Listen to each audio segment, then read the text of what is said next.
नमस्कार दोस्तों, east India company को आप राजनीति विज्ञान और इतिहास की दृष्टि से पढ़ते आए होंगे।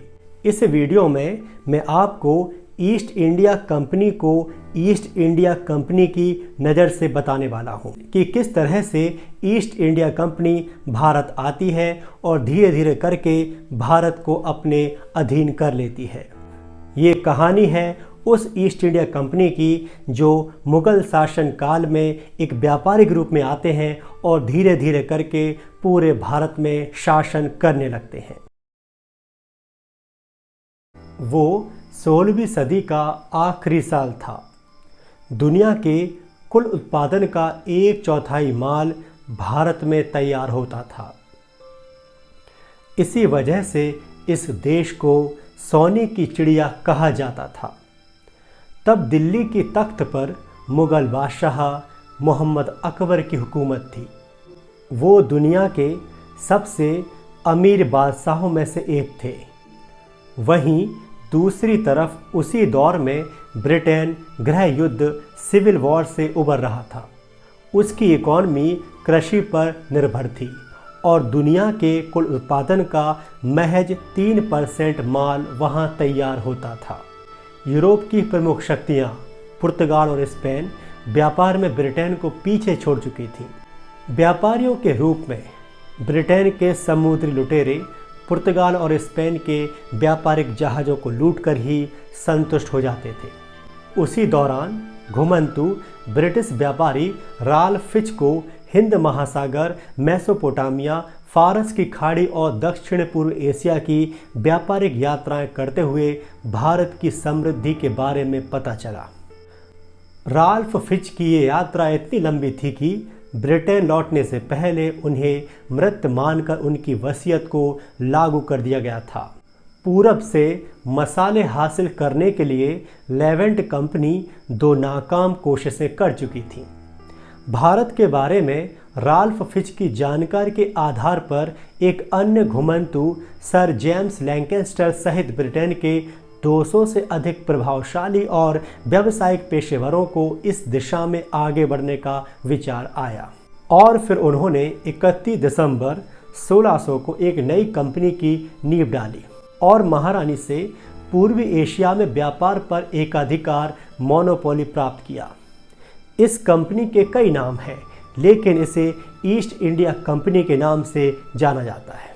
शुरुआती वर्षों में दूसरे क्षेत्रों में यात्रा करने के बाद अगस्त 1608 में कैप्टन विलियम हॉकिंस ने भारत के सूरत बंदरगाह पर अपने जहाज हेक्टर का लंगर डालकर ईस्ट इंडिया कंपनी के आने का ऐलान किया।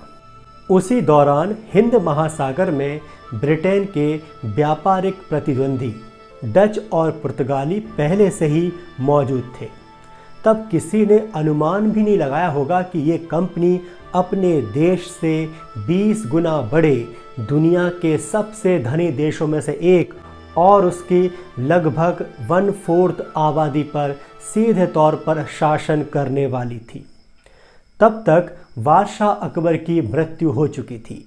उस दौर में संपत्ति के मामले में केवल चीन का मिग राजवंश ही बादशाह अकबर की बराबरी कर सकता था। खाफी खान निज़ामुल मुल्क की किताब मुंतखबुल बाब के अनुसार अकबर ने 5000 हाथी, 12000 घोड़े, 1000 चीते, 10 करोड़ रुपए, 500 तौले तक की 1000 असरफियाँ, 272 मन कच्चा सोना, 370 मन चांदी, 1 मन जवाहरात, जिसकी कीमत 3 करोड़ रुपए थी, अपने पीछे छोड़ा था। अकबर के शहजादे सलीम नूरुद्दीन जहांगीर की उपाधि के साथ तख्त पर आसीन हो चुके थे। शासन में सुधारों को लागू करते हुए कान, नाक और हाथों को काटने का दंड समाप्त कर दिया गया था।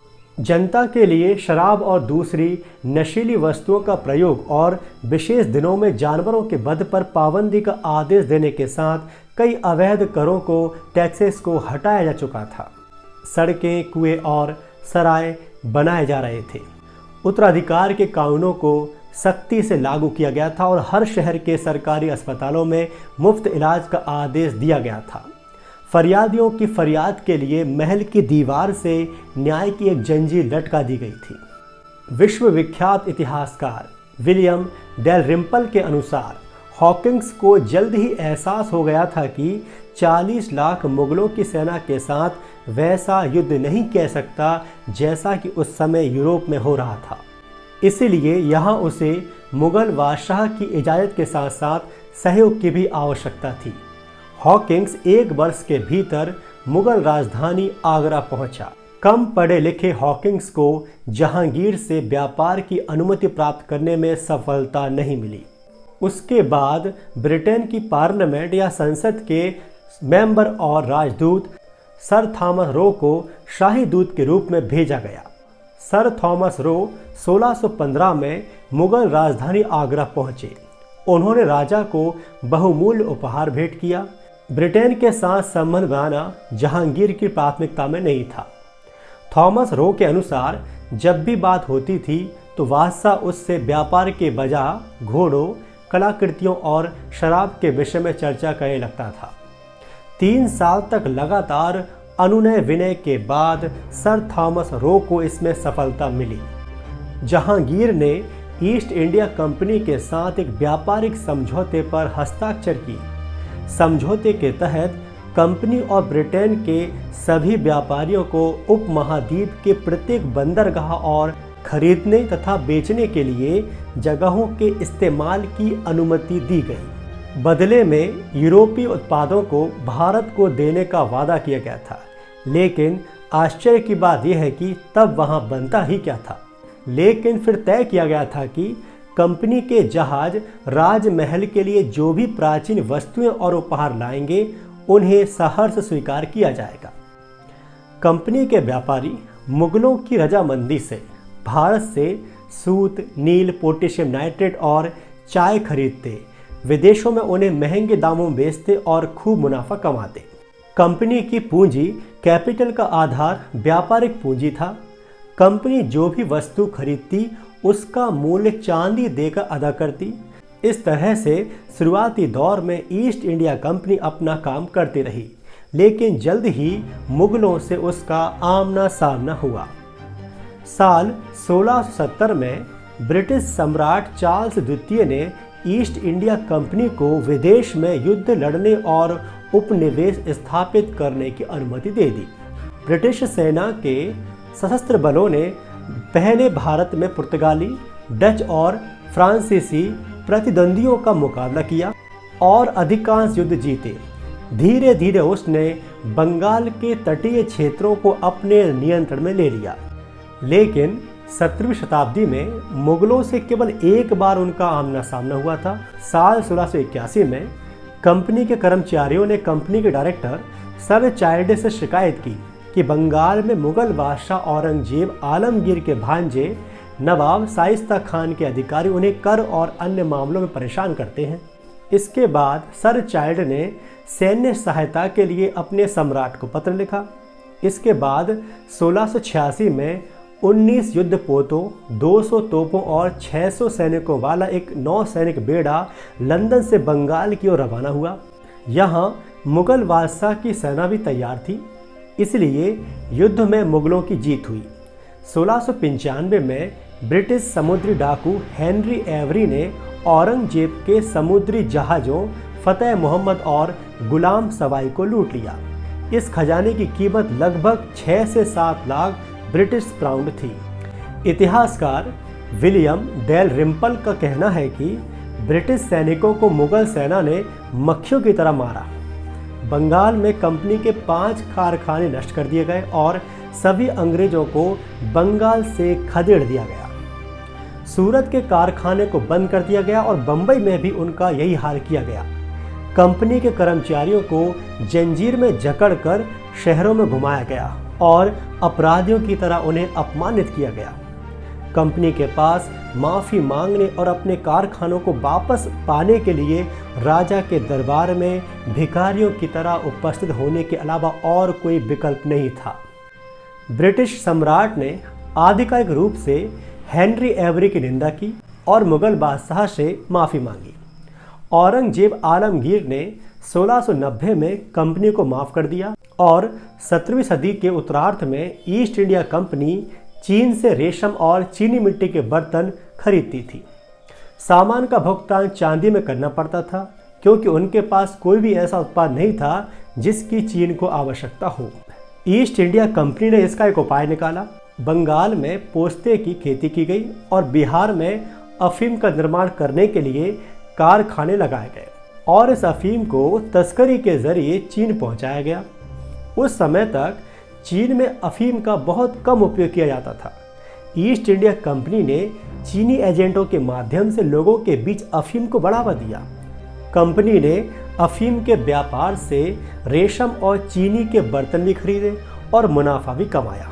जब चीनी सरकार ने अफीम के व्यापार को रोकने की कोशिश की और चीन आने वाले अफीम को नष्ट किया, तब चीन और ब्रिटेन के बीच कई युद्ध हुए, जिसमें चीन की हार हुई और ब्रिटेन ने अपमानजनक शर्तों पर चीन के साथ कई समझौते किए। इस तरह नष्ट किए गए अफीम का मुआवजा वसूला गया, उसके बंदरगाहों पर कब्जा किया गया। हांगकांग पर ब्रिटिश आधिपत्य इसी श्रृंखला की एक कड़ी थी। जब चीनी सरकार ने विरोध में महारानी विक्टोरिया को पत्र लिखकर अफीम के व्यापार को रोकने में मदद करने की अपील की, तो उस पत्र का कोई जवाब नहीं आया।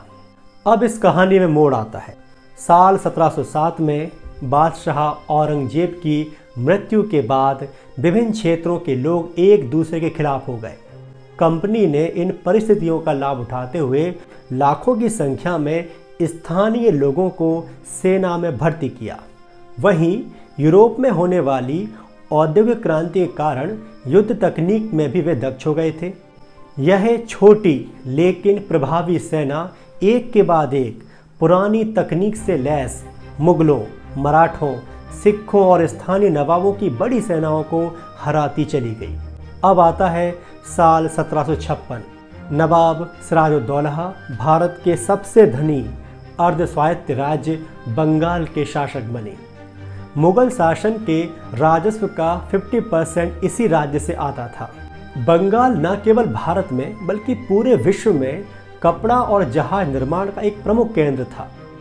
इस क्षेत्र के लोग रेशम, सूती वस्त्र, इस्पात, पोटेशियम नाइट्रेट और कृषि तथा औद्योगिक वस्तुओं का निर्यात करके अच्छी कमाई करते थे। कंपनी ने कलकत्ता में अपने किलों का विस्तार करना शुरू कर दिया और अपने सैनिकों की संख्या बढ़ा दी। नवाब ने कंपनी को मैसेज भेजा कि वह अपने क्षेत्र का विस्तार न करे। आदेश की अवहेलना के बाद नवाब ने कलकत्ता पर हमला किया और ब्रिटिश किलों पर कब्जा कर लिया। ब्रिटिश कैदियों को फोर्ट विलियम के तहखाने में कैद कर दिया गया। लेकिन इसके बाद एक बार फिर भारतीय इतिहास में विश्वासघात कोई करता है और भारत अधीन होना शुरू हो जाता है। ईस्ट इंडिया कंपनी ने नवाब की सेना के सेनापति मीर जाफर को अपने साथ मिला लिया, जिसके मन में शासक बनने की इच्छा थी। 23 जून 1757 को प्लासी में कंपनी और नवाब की सेनाओं के बीच युद्ध हुआ। तोपों की अधिकता और मीर जाफर के विश्वासघात के कारण अंग्रेज आसानी से जीत गए और मीर जाफर को बंगाल के सिंहासन पर बैठा दिया गया। अंग्रेज अब मीर जाफर से माल गुजारी वसूलने लगे। इस प्रकार भारत में लूटपाट का युग आरंभ हुआ।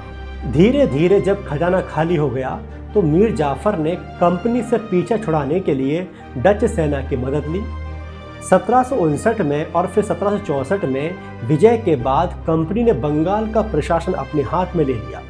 नए नए करों का बोझ लादा गया और बंगाल का सामान सस्ते दामों में खरीदकर दूसरे देशों में महंगे दामों में बेचने लगे। स्कॉलर वजाहत मसूद के अनुसार 18वीं शताब्दी के पूर्वार्ध में ब्रिटिश व्यापारी चांदी के सिक्के देकर भारतीयों से कपास और चावल खरीदते थे। प्लासी की लड़ाई के बाद ईस्ट इंडिया कंपनी ने वित्त और राजस्व की प्रणाली की सहायता से भारत के साथ व्यापार पर एकाधिकार स्थापित कर लिया। यह व्यवस्था की गई थी कि भारतीयों से प्राप्त राजस्व का लगभग 1/3 1/3 भारतीय उत्पादों को खरीदने में खर्च किया जाएगा। इस प्रकार भारत के लोग जो राजस्व देते थे, जो रेवेन्यू देते थे, उसके 1/3 के बदले उन्हें अपना उत्पाद बेचने के लिए मजबूर किया जाता था। इतिहासकार, आलोचक और पत्रकार बारी अलीक ने अपनी पुस्तक कंपनी की हुकूमत में लिखा है, दुनिया के प्रत्येक देश के व्यापारी भारत के साथ व्यापार करते थे। सभ्य लोगों के बीच ढाका और मुर्शिदाबाद के मलमल का उपयोग महानता और श्रेष्ठता का प्रमाण माना जाता था। यूरोप के सभी देशों में इन दोनों शहरों के मलमल और चिकन बहुत लोकप्रिय थे। भारत के अन्य उद्योगों की तुलना में कपड़ा उद्योग काफ़ी बेहतर कंडीशन में था। भारत से सूत और ऊनी कपड़े, शॉल, मलमल और कशीदाकारी का निर्यात किया जाता था।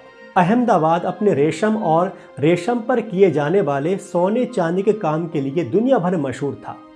18वीं सदी में इंग्लैंड में इन कपड़ों की इतनी अधिक मांग थी कि सरकार को इन पर रोक लगाने के लिए भारी कर लगाना पड़ा था।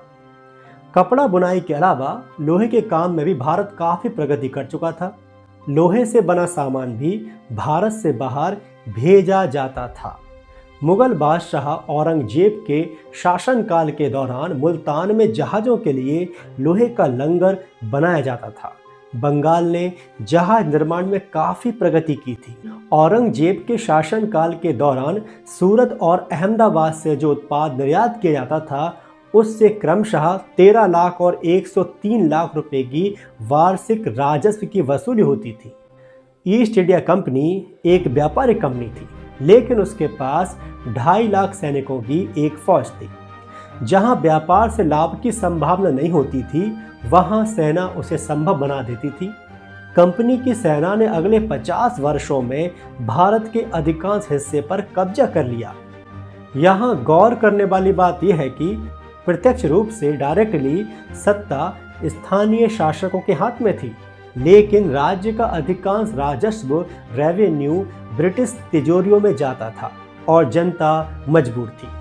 अगस्त 1765 में ईस्ट इंडिया कंपनी ने मुगल बादशाह शाह आलम को हराया। लॉर्ड क्लाइव ने पूर्वी प्रांतों बंगाल, बिहार और उड़ीसा की दीवानी अर्थात राजस्व वसूलने और जनता को नियंत्रित करने का अधिकार 26 लाख रुपए वार्षिक के बदले हासिल कर लिया और इसके बाद भारत कंपनी के शासन के अधीन आ गया।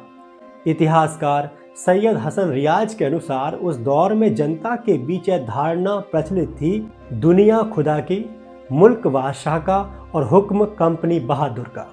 मुगल शासन के अंतिम दौर में शासकों द्वारा जनता का खून निचोड़कर जो धन संपदा एकत्र की जाती थी वह शाही परिवार की विलासिता में खर्च हो जाता था। मुगल शहजादे, जिन्हें सुल्तान कहा जाता था, अपने आलस्य, निष्क्रियता, कायरता और विलासिता के लिए विख्यात थे। इस दौर का एक और पक्ष था। 18वीं शताब्दी में 1769 से 1773 तक बिहार से लेकर बंगाल तक का दक्षिणी क्षेत्र अकाल से प्रभावित था। एक अनुमान के अनुसार अकाल से लाखों लोगों की मौत हुई। गवर्नर जनरल वॉरेन हेस्टिंग्स की एक रिपोर्ट के अनुसार 1/3 आबादी भुखमरी से मर गई। मौसम की प्रतिकूल कंडीशन के अलावा ग्रामीण आबादी कंपनी द्वारा लगाए गए भारी कर के कारण कंगाल हो गई थी। नोबेल पुरस्कार सम्मानित अर्थशास्त्री अमर्त्य सेन के अनुसार बंगाल का अकाल मानव निर्मित था। यहाँ ध्यान देने वाली बात यह है कि किसी भी तरह के विवाद की स्थिति में ईस्ट इंडिया कंपनी स्थानीय शासकों को अपनी सेना किराए पर उपलब्ध कराती थी, लेकिन इन सैन्य खर्चों के बोझ तले वे जल्द ही कंगाल हो जाते और उन्हें अपना शासन गंवाना पड़ता। इस तरह से कंपनी लगातार अपने क्षेत्र का विस्तार करती जाती। कंपनी ने मानवीय त्रासदी से भी लाभ उठाया। जो चावल 1 रुपये का 120 सेर मिलता था, वह बंगाल के अकाल के दौरान 1 रुपये में केवल 3 सेर मिलने लगा। एक जूनियर अधिकारी ने इस तरह 60,000 पाउंड का लाभ कमाया। ईस्ट इंडिया कंपनी के 120 वर्षों के शासनकाल के दौरान 34 बार अकाल पड़ा।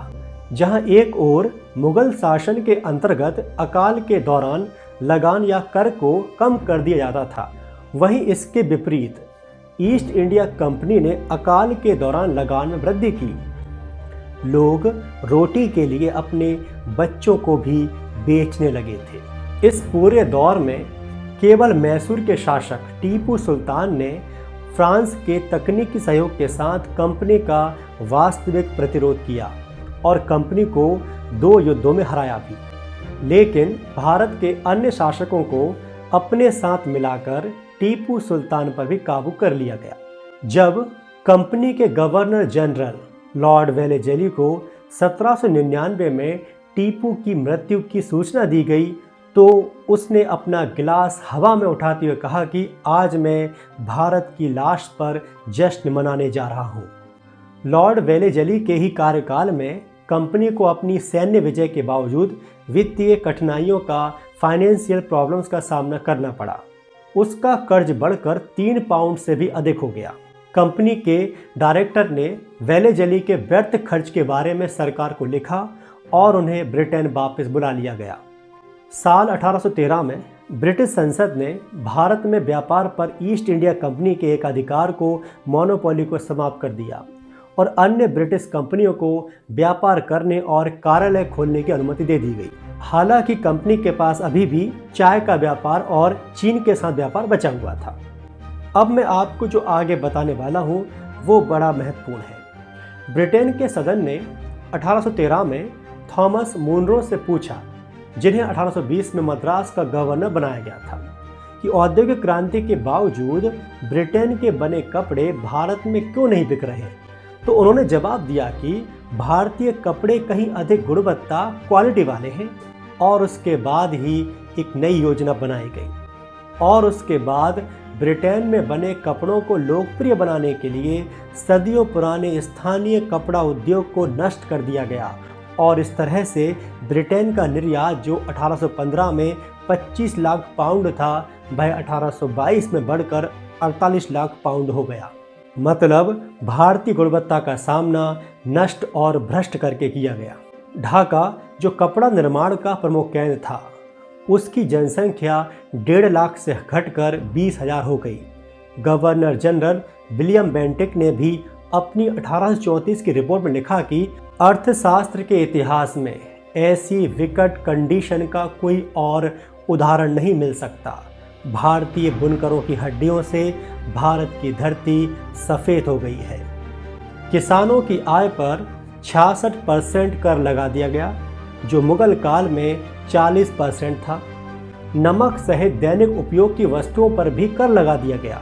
इससे नमक की खपत आधी हो गई। कम नमक का उपयोग करने के कारण गरीबों के स्वास्थ्य पर इसका बुरा प्रभाव पड़ा था तथा हैजा और लू से होने वाली मौतों में उल्लेखनीय वृद्धि हुई। ईस्ट इंडिया कंपनी के एक डायरेक्टर हेनरी जॉर्ज टकर ने 1823 में लिखा कि भारत को एक औद्योगिक देश की जगह एक कृषक देश में बदल दिया गया ताकि ब्रिटेन में निर्मित सामान भारत में बेचा जा सके। 1833 में ब्रिटिश संसद द्वारा एक कानून पारित कर ईस्ट इंडिया कंपनी से पूरी तरह से व्यापार करने का अधिकार भी छीन लिया गया और इसे एक सरकारी निगम में बदल दिया गया।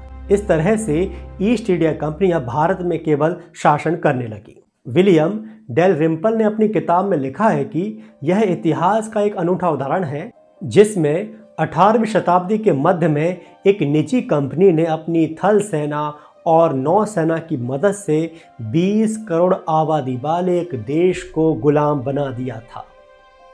कंपनी ने सड़कें बनाई, पुल बनाए, सराय का निर्माण किया, रेल चलाई, लेकिन आलोचकों का कहना है कि इन परियोजनाओं ने जनता को परिवहन की सुविधाएं तो दी, लेकिन इसका असली उद्देश्य कपास, रेशम, अफीम, चीनी और मसालों के व्यापार को बढ़ावा देना था। साल 1835 के अधिनियम के अंतर्गत अंग्रेजी भाषा और साहित्य को बढ़ावा देने के लिए धन आवंटित किया गया था।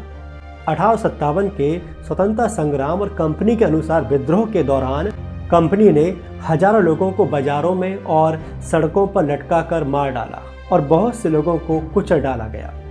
यह ब्रिटिश औपनिवेशिक इतिहास का सबसे बड़ा नरसंहार था। स्वतंत्रता संग्राम के अगले वर्ष 1 नवंबर को ब्रिटेन की महारानी विक्टोरिया ने कंपनी के अधिकारों को समाप्त कर शासन की बागडोर सीधे तौर पर अपने हाथों में ले ली। कंपनी की सेना का ब्रिटिश सेना में विलय कर दिया गया और कंपनी की नौसेना को भंग कर दिया गया। लॉर्ड मैकाले के अनुसार कंपनी शुरू से ही व्यापार के साथ साथ राजनीति में भी भागीदार थी, इसीलिए कंपनी की आखिरी सांसें 1874 तक चलती रहीं। उसी वर्ष ब्रिटिश अखबार द टाइम्स ने 2 जनवरी के अंक में लिखा, इसने मानव जाति के इतिहास में ऐसा काम किया है जैसा किसी और कंपनी ने नहीं किया और आने वाले वर्षों में कोई ऐसा करे इसकी संभावना भी नहीं है। तो ये था ईस्ट इंडिया कंपनी का इतिहास ईस्ट इंडिया कंपनी की नज़र से। आपको ये वीडियो कैसा लगा कमेंट बॉक्स में ज़रूर बताइए।